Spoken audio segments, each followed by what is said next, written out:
Bon, je suis désolée. J'ai échoué.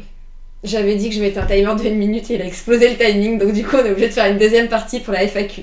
Bon, c'est la deuxième partie de la FAQ pour ceux qui ont raté la précédente partie. Voilà, il fallait cutter parce que c'était beaucoup trop long, j'ai beaucoup trop parlé comme d'habitude. Vous avez posé beaucoup d'autres questions.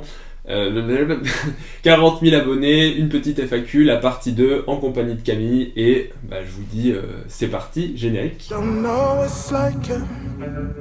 I've been on the side too long, don't know my pain's a nightmare. Devil on my back, fuck that and overdose. Alors, que faire pour une sèche quand on stagne et qu'on ne peut plus baisser les calories? Quand tu peux plus baisser les calories, il faut augmenter le NEAT. Mais déjà la question, en fait, il faudrait savoir aussi que faire pour une sèche. Mais est-ce que la personne entend une sèche dans le cadre d'une compétition? Ou est-ce que c'est pas une sèche, c'est juste une sèche entre guillemets pour être... en fait c'est plus perdre du poids etc et tout, être mieux dans son corps et tout. Là déjà l'enjeu est pas le même. Si c'est timé, si la personne n'a pas beaucoup de temps, si effectivement elle baisse les calories et qu'il lui reste plus que on va dire 2 semaines, bien sûr il va falloir qu'elle se mette à faire du cardio matin, midi et soir et plus qu'à bouffer de l'air. Après, si c'est pas dans ce cadre-là, peut-être qu'il faut revoir et remonter pour mieux redescendre. Oui, c'est ce que j'allais dire juste après. Ouais. Je te tends la perche. Mais je t'introduis. En fait, c'est-à-dire que les questions de sèche, on va dire qu'on a une compétitrice ici. Donc, alors que moi, je suis un gros choucou qui bouffe n'importe quoi. Les questions de mental et de tenue de la sèche, c'est de ce côté-là. Mais donc, du coup, t'as pas dit le mot magique. J'attendais. C'est quoi le mot magique? Que du coup, si c'est pas dans le cadre d'une sèche pour une compétition avec un enjeu dans quelques semaines, si c'est voilà, s'il y a un petit souci, que la personne a pas. Ah oui, du coup, il faut faire une reverse diet peut-être. Oui, une reverse diet, ou en tout cas, il faut remonter son métabolisme pour mieux recommencer sa sèche. Ouais, si t'arrives à 800 calories, en fait, ne fais pas plus de sport et ne mange pas moins. Revois ton truc, relance ton métabolisme et dis-toi que peut-être tu atteindras tes objectifs la prochaine fois, enfin, entre guillemets. Comment as-tu rencontré Gundil et Delavier? Alors, Gundil, je l'ai rencontré en podcast grâce à Aiki et Delavier. Delavier, je l'ai rencontré à la salle de sport puisqu'on s'entraînait à l'époque. Enfin, ensemble. En tout cas, la première fois que je l'ai vu, j'ai fait mais attends, je le connais lui, il ressemble en vidéo, mais je me suis dit non, ça peut pas être lui. Et je crois que c'est marrant parce qu'il y a plein de personnes qui ont eu la même réflexion. Ils se sont dit mais en fait, t'as l'impression que Fred, c'est un peu le dieu de la muscu. Quand tu le vois dans ta salle de sport, tu te dis mais ça doit pas être lui. Et en fait, si, c'était bien Fred et il m'a même dédicacé la méthode de Delavier. Et Gundil, du coup, c'était sur les podcasts. Et la première fois que je l'ai vu en vrai, c'était au salon, je pense. Le premier que j'ai fait, salon de la muscu, 2016, je pense. Ou 2015, voilà. Donc ça commence à remonter un petit peu. La musculation est-elle néfaste ou bénéfique au système cardiovasculaire? Bénéfique, mieux que de rien faire. Stop, fin de la question. Alors, pourquoi et comment es-tu devenu adepte et passionné de musculation? 1 minute. 1 minute, parce que en fait, c'est comme tous les sports, j'ai essayé parce qu'au début je voulais me muscler. J'ai pas essayé parce que je me suis dit super, je vais pousser de la fonte, c'est génial de pousser. Et en fait, après, j'ai apprécié l'effort, j'ai apprécié le fait de pousser en fait, de faire un truc solo, tout seul, et j'aime bien pousser de la fonte en fait. Mais ça, je le savais pas au départ. Donc voilà pourquoi je suis devenu passionné par la muscu. Et après, c'est aussi mon côté routinier. Puis l'ambiance de la salle aussi. Fait dans se dire que tu retrouves tes potes et tout. Non, parce que, je vais pas te dire que c'est ça, parce que en fait, pendant mes 2, 3, 4 premières années de muscu, je parlais pas à la salle. Je disais bonjour, j'étais poli. Ça a changé un peu. Mais voilà, après 4 ans par contre. Moi, j'ai pas connu cette version-là. Ah non, mais au début, je parlais pas. Et en fait, au début, j'étais vraiment dans mon entraînement, j'étais pas là-bas pour parler. Et après, à un moment, quand t'es moins déter, tu commences à parler un peu et tu dis en fait, les gens sont sympas. Est-ce que tu vas nous refaire une petite vidéo anecdote? J'ai adoré. Honnêtement, je pense que j'en referai une, peut-être Halloween prochain, peut-être avant, mais franchement, ce sera sûrement refait parce que j'ai bien aimé la faire. C'était marrant, ça change un petit peu, un peu plus personnel. Et vous avez tous apprécié la vidéo, donc clairement. Et parenthèse, c'est vrai que j'aimerais bien vous emmener à l'hôpital, franchement, ça ce serait vraiment le kiff, de vous emmener avec une GoPro sur la tête. Mais en fait c'est pas possible, mais ce serait vraiment drôle. Une journée, franchement 24 heures à l'hôpital, mais à la télé ils le font en caméra embarquée, mais c'est trié, après il y a un montage de fou parce qu'il faut flouter, il faut l'accord de toutes les personnes et c'est normal. Moi franchement je serais sur une table d'opération, t'es avec une GoPro, tu dis qu'est-ce que tu fais là? Non t'inquiète frérot, on est en direct sur YouTube. Donc vous êtes plusieurs à avoir demandé ça, de vous emmener vraiment sur ce que je fais au quotidien. J'aimerais pouvoir le faire, mais malheureusement je peux que vous raconter. Concept. Ouais, mais en fait, mais je sais pas quoi, j'ai déjà réfléchi, j'ai pas trouvé. Efficacité des bandes d'occlusion en musculation. C'est efficace, hein. Si on a envie de les utiliser, si on les utilise correctement, ça marche. Après, faut avoir envie. Moi personnellement, j'avoue que c'est un peu masochiste quand même de se mettre des bandes d'occlusion pour souffrir plus et souffrir plus vite. Donc moi j'ai jamais vraiment été fan, j'ai jamais essayé non plus réellement sur une vraie séance, autre que d'essayer 2-3 mouvements comme ça. Donc peut-être que si je m'habituais à la douleur, j'apprécierais, mais pour l'instant je suis pas encore à ce stade-là. Maintenant en termes de résultats, alors ça te fera pas devenir Mister Olympia, à la base c'est utilisé pour la récupération, pour la réhabilitation après les blessures, mais c'est une façon, je pense, sympa de varier aussi un petit peu ses entraînements et de développer aussi d'autres qualités, notamment l'hypoxie et la vascularisation et pas mal d'autres choses. Donc si t'aimes bien, pourquoi pas essayer. En 1 minute, c'est difficile de rentrer plus dans les détails, mais je crois que c'était Nevin qui avait fait une vidéo plus détaillée sur le sujet. Oui, tout à fait, je vous mettrai peut-être la miniature ou le lien. Écris un livre, s'il te plaît. Oui, bah c'est en projet, hein. Alors il faut qu'on voit ça, mais il y a le guide des blessures de musculation qui est en préparation, clairement. Et j'aimerais bien peut-être un jour écrire un livre sur la cardio. Pas forcément un livre de médecine, mais un livre de vulgarisation, parce qu'en fait, vous êtes plusieurs, enfin même beaucoup en fait, sur plusieurs années, à m'avoir demandé est-ce que tu connais un bon livre de vulgarisation pour en fait une personne qui n'est pas... Parce que oui, des bouquins de cardio pour des médecins et des cardiologues, t'en as plein, ils sont super, mais pour une personne qui ne connaît pas la médecine, comprendre le fonctionnement du cœur, comprendre les maladies cardiaques de base, ça n'existe pas. Donc ça pourrait, je pense, être une bonne idée. Et ne me volez pas, sinon je vous vois. L'intérêt des oméga 3 dans la perte de poids. Honnêtement, avant, je pensais que ça en avait un. Aujourd'hui, je dirais que je pense qu'à mon avis, les oméga 3, ça a été surtout... je dis pas qu'il n'y a pas d'intérêt, mais ça a été quand même une grosse histoire de marketing. C'est un peu des modes. Une grosse mode. Tout le monde était avec les oméga 3. Les oméga 3, ça faisait un peu tout et rien. Ça rééquilibrait, ça permettait de perdre du poids, de prendre du muscle. Il y avait même certaines personnes qui disaient qu'il fallait manger 50 grammes d'oméga 3 pour pouvoir prendre du muscle et perdre la graisse en même temps. Perso, j'en ai bouffé des oméga 3, je suis pas sûr que ça a eu autant d'impact que ça. Même pour le cœur, en fait, il y a une question qui est de ce point de vue-là. Est-ce que tu prescris des oméga 3 aux patients ? À une époque, on pouvait prescrire ça de l'Omacor, des oméga 3, et en fait, on s'est rendu compte que c'était des études qui avaient été quand même beaucoup surfaites et que les bénéfices n'étaient pas si importants que ça, voire même quasi nuls en fait, sur des grosses populations et sur des critères durs. Critères durs, c'est mortalité, réhospitalisation, et pas quand tu prends, on va doser tel ou tel marqueur de l'inflammation. Enfin là, c'est des critères d'efficacité réelle, hein. C'est pas comme dans beaucoup d'études que les gens citent, où en fait le critère c'est tel ou tel marqueur biologique chez un rat. Stop. Non. Bon, bah dommage, je vous en parle.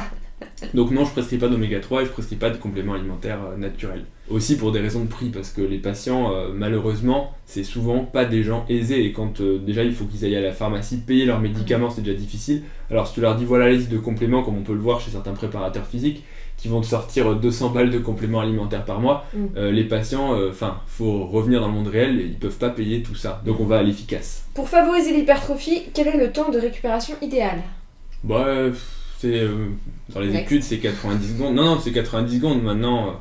C'est la moyenne. Après, ça veut pas dire que tu prendras pas de muscle si tu prends 5 minutes entre les séries. Ouais, mais attends, c'est pareil, le temps de récup idéal, mais ça dépend de s'il est en train de faire du lourd, du léger. De toute façon, tu pourras. Fin de séance, quoi, tu pourras pas faire de lourd en prenant 60 secondes de toute façon. Alors après, il y en a qui vont dire ouais, c'est léger, en fait, je fais du léger, mais en fait, regarde, c'est lourd. Ça, c'est des conneries. En fait, si tu peux le soulever 20 fois, c'est que c'est léger. En musculation hypertrophie, la charge n'a pas d'importance. En vrai, il faudrait même gommer le poids parce que les gens, ils regardent trop le chiffre. T'en as plein de personnes qui disent en story, en photo, ouais, regarde, je pousse ça, mais attention, c'est léger parce que je fais 20 reps. En fait, t'as juste envie de montrer que tu soulèves la grosse haltère. Enfin, l'ego, il est jusque-là chez les pratiquants de muscu. À quand une vraie coupe de cheveux, ça y est, il l'a. Vous avez été exaucé, et d'ailleurs, je vous remercie parce que j'étais aussi... Parmi les. Et il y a une autre question, c'est combien de fois vas-tu chez le coiffeur par an ? À chaque fois, je me dis que je vais y aller plus souvent, et à chaque fois, j'oublie, j'ai pas le temps. Bref, j'y vais en gros 4 fois par an. C'est pas beaucoup. 3 fois, 4 fois. Il faudrait que j'y aille plus. Surtout maintenant que je suis un vrai youtubeur et qu'il faut que ma tête soit présentable à l'écran. D'ailleurs, j'ai une question pour le youtubeur que tu es. Comment tes journées sont-elles organisées ? Alors, ça, c'est ta morning routine. C'est un grand mystère. Alors, à l'hôpital, je travaille énormément. Enfin, ça, c'est ce qu'il faut que je dise parce que. Je lui dis que je travaille, mais... Ouais. Non, mes journées, je me réveille le matin vers 7h, enfin parfois un peu plus tôt, mais globalement mes journées elles démarrent à 8h30, c'est au bloc opératoire, ça commence. On fait des procédures toute la journée, je mange à peu près sur, on va dire, une demi-heure, parce que ça enchaîne, et puis pendant que tu manges, il peut y avoir des urgences, donc en fait tu peux être dérangé, parfois je mange à 15h, 16h, 17h, parfois je mange pas du tout.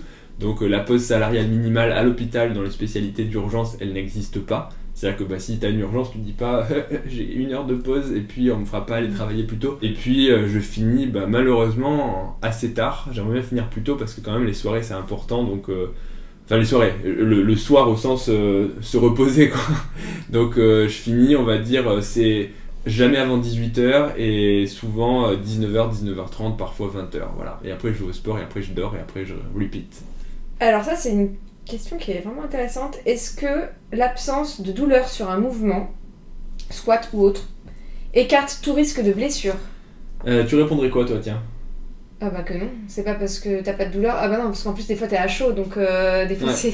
En fait, c'est après que tu te rends compte que t'as fait une connerie quoi. Ouais, je suis parfaitement d'accord. Alors c'est sûr que si t'as un mouvement qui te fait mal, tu peux quasiment être sûr que à terme il va te blesser. Enfin il va te blesser, pas forcément la grosse blessure, mais en tout cas que le mouvement n'est pas fait pour toi si t'as une douleur anormale. Maintenant, malheureusement, non, l'absence de douleur n'écarte pas du tout le risque de blessure parce qu'il y a des blessures aiguës. En fait, aigu ça veut dire brutal, rapide, que tu peux pas prévoir. Tu descends sur ton squat, tu te fais une rupture des deux quadriceps, comme c'est déjà arrivé à une personne, bonjour Jean-Pierre Fuchs, bah je pense que quand il a commencé sa descente, il s'est pas dit je vais m'exploser les genoux. Et le squat, c'était pas un mouvement qui était dangereux pour lui, donc non, la douleur en fait, elle peut survenir uniquement sur une blessure traumatique au moment du traumatisme. Et pareil pour toutes les blessures d'usure, c'est des mouvements que tu répètes, ils te font pas mal, et puis un beau jour, tu sais pas pourquoi, un peu d'inflammation, une petite poussée inflammatoire, et le mouvement va commencer à te faire mal et tu vas plus sortir de la douleur. Donc malheureusement, l'absence de douleur ne veut pas du tout dire que tu peux pas te blesser. Même si on va dire que l'inverse, pour le coup, si t'as mal, arrête.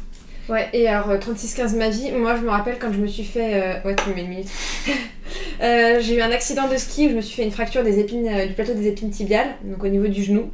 Et sur le coup, en fait, j'ai tellement rien senti que j'ai eu qu'une idée en tête, c'est que je me suis dit je vais me relever. J'ai commencé à vouloir me relever, mon genou n'a pas pu supporter mon poids. Je me suis retrouvée donc par terre et heureusement il y avait le sauveteur secouriste qui était là parce que j'étais prête à me relever de nouveau parce que justement je n'avais aucun signal, j'avais pas de douleur.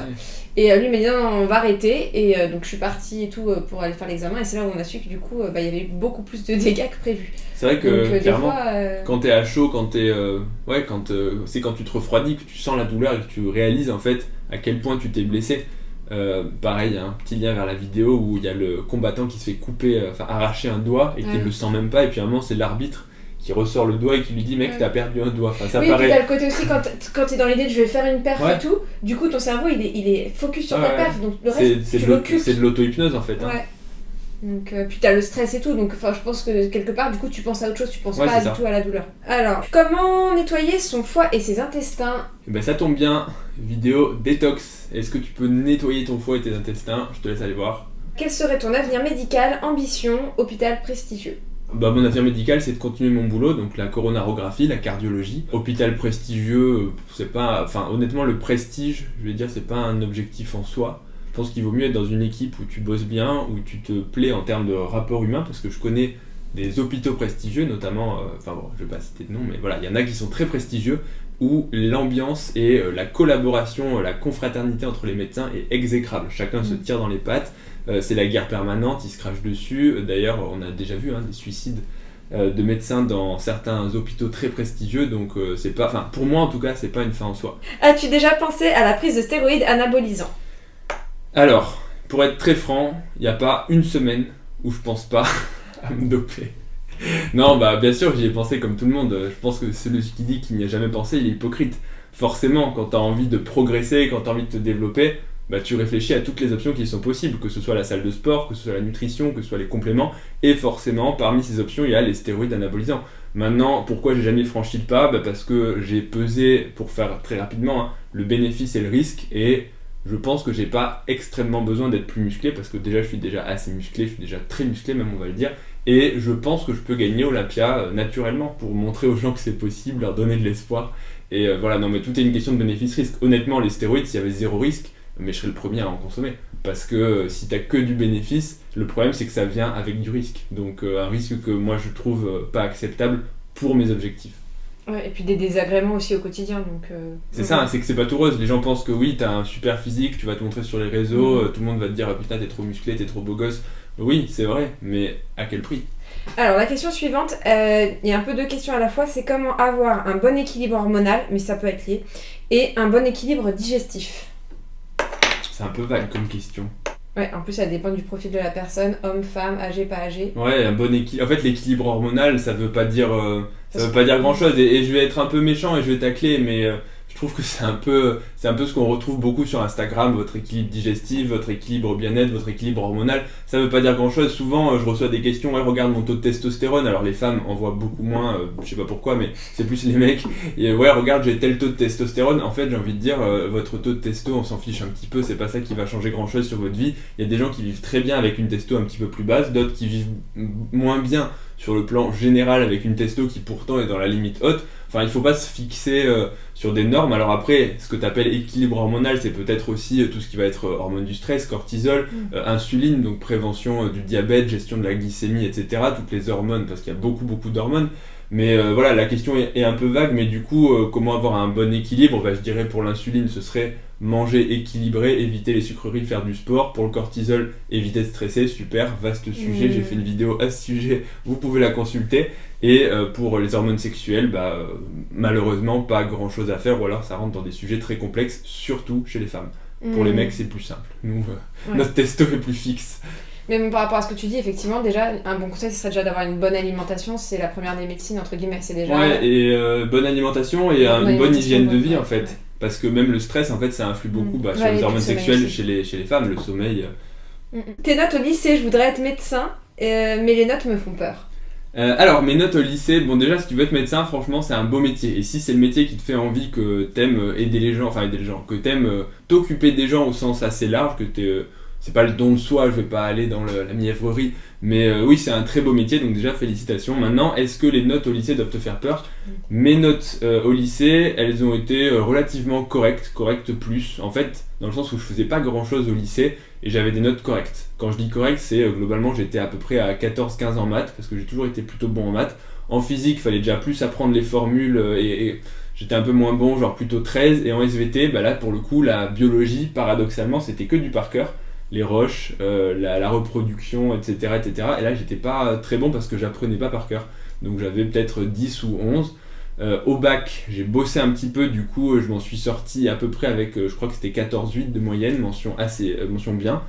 Donc mes notes n'étaient pas extraordinaires. T'en avais des gens qui avaient des notes bien meilleures que moi. Maintenant, c'est vrai que j'avais des notes correctes par rapport au travail que je fournissais. Donc voilà, mes notes.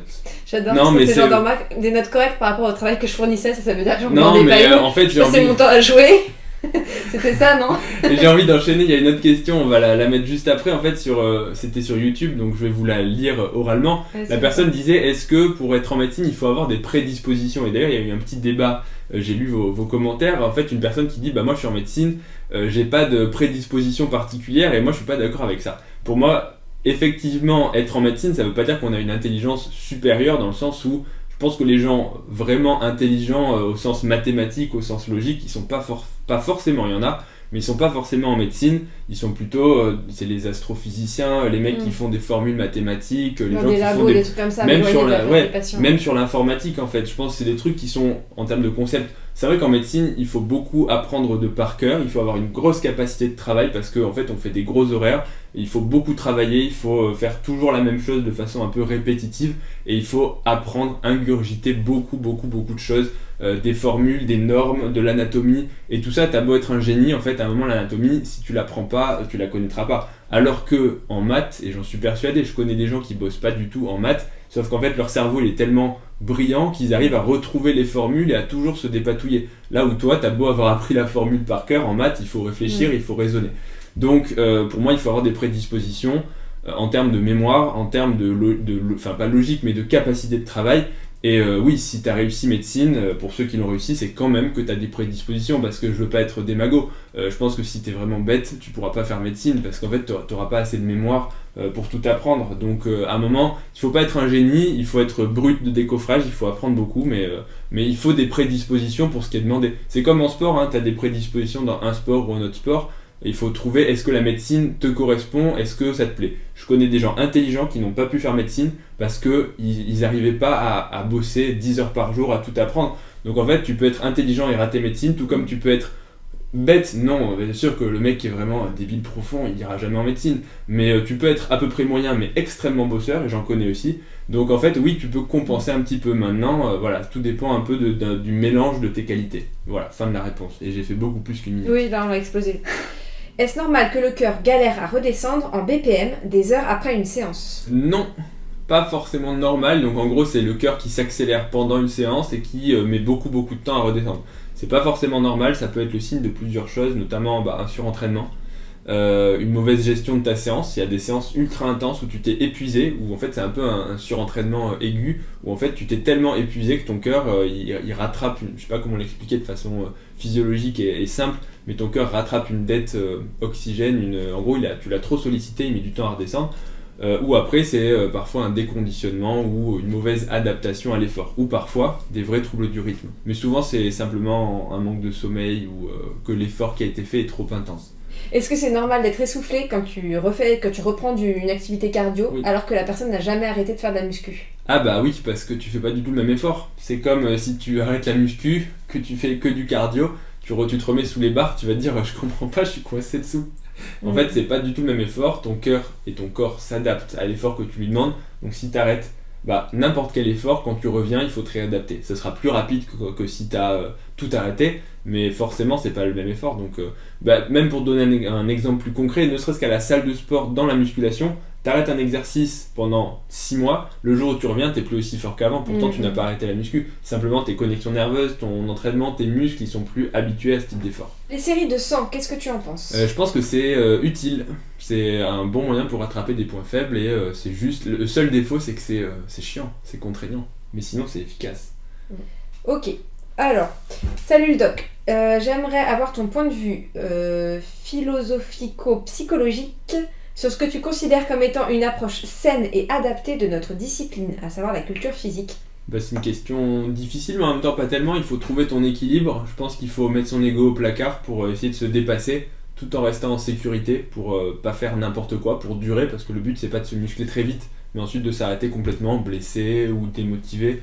Donc y aller progressivement.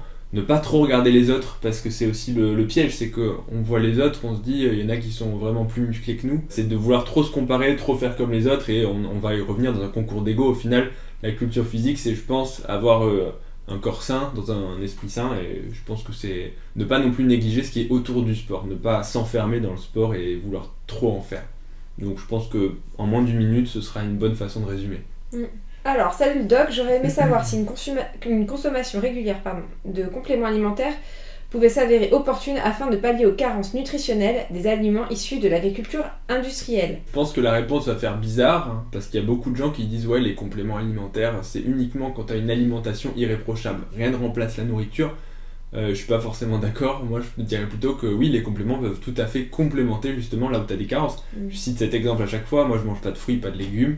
J'ai intérêt à prendre des compléments alimentaires qui vont pallier à cette absence de fruits et de légumes, enfin absence relative, mais alors que toi qui consommes beaucoup plus de fruits et de légumes, tu n'auras pas les mêmes besoins en compléments alimentaires que moi. Alors après, est-ce que ça remplace ? Non, dans un monde idéal, il faudrait manger une nourriture parfaite. Maintenant, les compléments alimentaires, s'ils sont de bonne qualité, c'est quand même un gros plus, je pense, qu'on a à notre disposition aujourd'hui. Tout dépend de ton budget, tout dépend là aussi de tes carences et de tes choix et de ce que tu as envie de faire ou pas. Il y a des gens qui n'ont pas envie de consommer de compléments et c'est leur choix et c'est bien pour eux. Comment as-tu vécu ton internat ? Stress, désillusion, vie privée ? As-tu eu des doutes sur ton choix d'études ? Doute sur mon choix d'études médecine, oui, j'en ai eu pendant l'externat, rapidement, comme tout le monde, je pense. Ensuite, des doutes sur le choix de la cardio, honnêtement, non, jamais. Il n'y a pas un seul jour où je me suis dit, la cardio, c'est pas pour moi. Donc ça, je suis très content, je suis assez satisfait.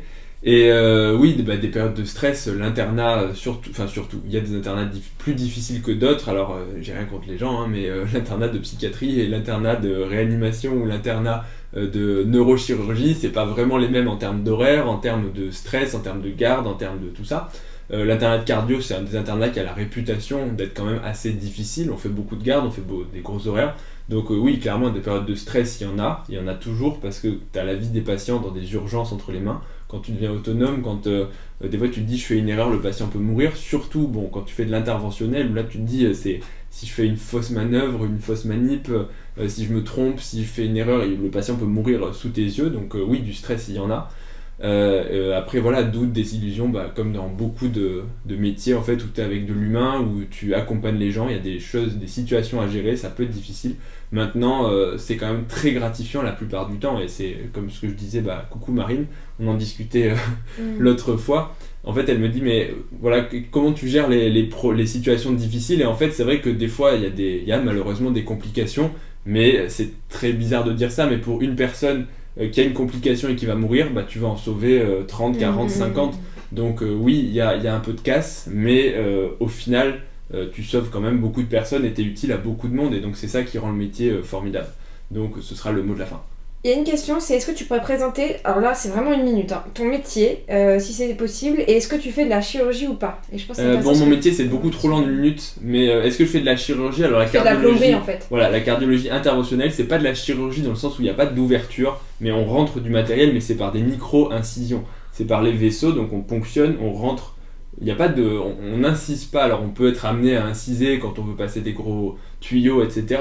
Mais globalement, il n'y a pas d'ouverture, on n'ouvre rien, on referme rien. C'est vraiment de la compression, de la miniaturisation pour rentrer dans les vaisseaux et se balader dans le corps humain. Donc c'est pas de la chirurgie, c'est un peu difficile à expliquer, mais c'est de l'interventionnel. Donc on répare des choses, mais sans ouvrir. Et tu débouches. Et tu débouches, ouais, sans ouvrir. Sans ouvrir. Sans ouvrir. Okay. Alors, je pense que la personne qui te demandait ce que c'était que ton métier, je suis pas sûre qu'elle va avoir plus compris avec cette minute de réponse. Mais on n'ouvre pas. Voilà, ils ouvrent pas. Je n'ouvre pas. D'ailleurs, c'est drôle parce que les gens, je me fais 1 minute aussi.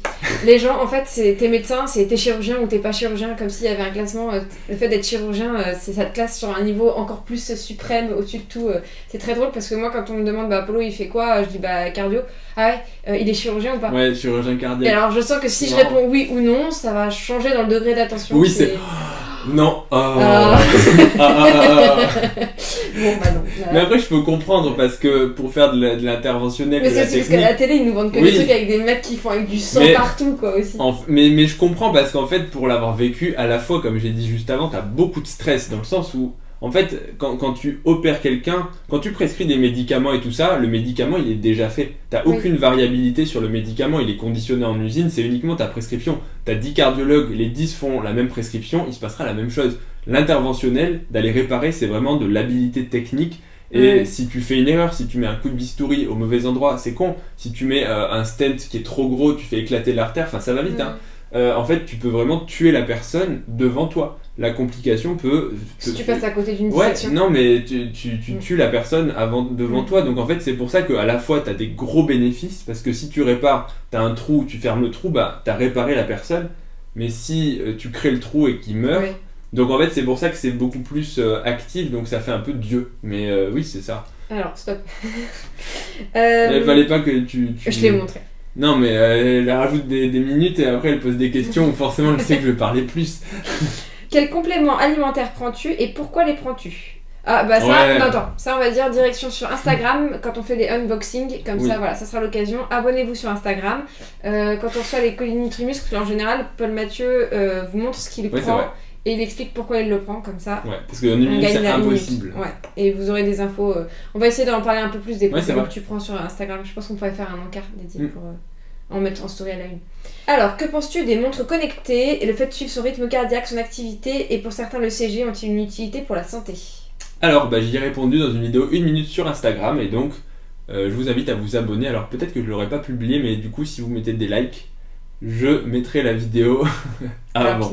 Rapidement. En tout cas, voilà, rendez-vous sur Instagram, ce sera traité très bientôt si ce n'est pas déjà traité. Bon, c'est la fin de cette vidéo FAQ, la deuxième partie. Merci à tous pour toutes vos questions et surtout, je l'ai pas dit, mais merci pour les 40 000 abonnés. Ça fait super plaisir de savoir qu'on est 40 000 sur la chaîne. C'est énorme et quand on y pense, ça fait vraiment beaucoup de monde. Mais on va revenir à l'essentiel, le pouce bleu, l'abonnement à la chaîne parce que c'est quand même ça qui est super important. Si vous le faites pas, franchement, désabonnez-vous, cassez-vous.